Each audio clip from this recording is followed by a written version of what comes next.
Christophe Dansette. Christophe, bonjour. Bonjour Pauline. Alors, est-ce qu'on en sait un peu plus sur les conditions de son départ ? En tout cas, la justice japonaise aimerait bien le savoir et elle a lancé une enquête évidemment sur cette évasion. D'ailleurs, selon les médias japonais, une perquisition est actuellement en cours au domicile de Carlos Ghosn à Tokyo. Les policiers vont notamment aussi analyser les images de vidéosurveillance de son domicile le week-end dernier et notamment regarder qui s'est rendu chez lui à ce moment et qui aurait peut-être pu lui apporter de l'aide, car ce qui est sûr, c'est que cette évasion a été minutieusement préparée, peut-être depuis des mois, par des professionnels. On évoque une entreprise de sécurité privée qui lui ont permis de se rendre probablement à l'aéroport d'Osaka, à 6 heures de route tout de même de Tokyo, sans laisser la moindre trace au contrôle.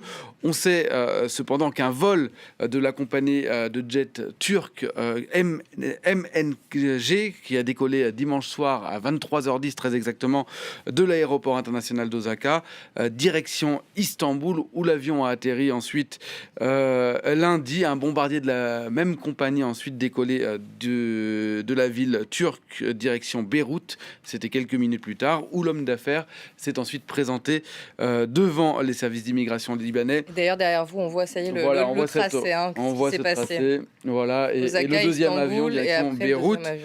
Ensuite, Carlos Ghosn arrive et se présente devant les services d'immigration libanais et il entre tout à fait légalement dans le pays, muni d'une carte d'identité libanaise et surtout aussi d'un passeport français, ce qui pose évidemment des questions puisqu'il était censé avoir remis ses 3 passeports libanais, français et brésilien à ses avocats qui assurent toujours les détenus, mais probablement avait-il 2 passeports français comme de nombreux hommes d'affaires français, mais aussi un certain nombre de journalistes. Et oui, alors que va-t-il se passer maintenant ? Est-ce que le procès de Carlos Ghosn, est-ce qu'il est définitivement enterré, en tout cas au Japon ? Alors, si Carlos Ghosn a choisi le Liban, c'est entre autres parce que le pays n'a aucun accord d'extradition avec le Japon.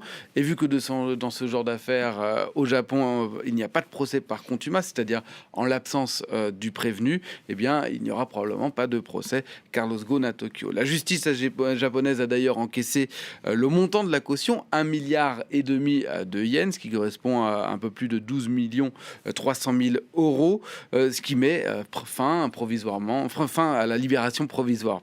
Et pour l'instant, le Japon n'a pas encore émis de mandat d'arrêt international, mais nul doute qu'il devrait le faire. Carlos Ghosn verrait alors ses déplacements internationaux forcément restreints. Il ne pourrait notamment plus se rendre aux États-Unis, ni en France, où d'ailleurs il est visé par plusieurs enquêtes, notamment sur les conditions de l'organisation de son mariage à Versailles.